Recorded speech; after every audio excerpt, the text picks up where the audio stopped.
Diana, just to pick up on where we left off this week and ended the week with a really weak ISM print for manufacturing here in the United States, should we be worried about what is happening in the manufacturing sector in America? I think that's been one of our big concerns, that the markets were getting a bit ahead of themselves, and that's why we still think being in duration in the US makes sense, because the economy is not picking up to the extent that markets seem to be anticipating, at least certainly equity markets.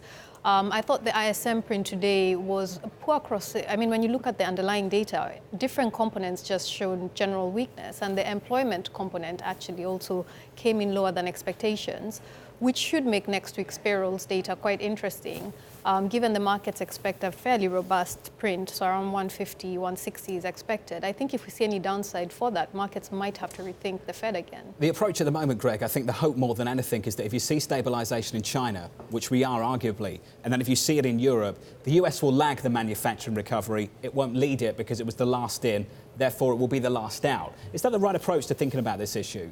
I think it's more concurrent. I mean, clearly, Europe has been caught in between the U.S. and China, and so they should definitely react. But I think, you know, they're separate. And so just because the U.S. entered last doesn't mean that it also, you know, not be the first to exit either. So, like, what I think people are a little too negative on the U.S. in terms of that. But it bears watching. But what today's number told you is that, man, the consumer better hold up, because that is the key driver to the economy.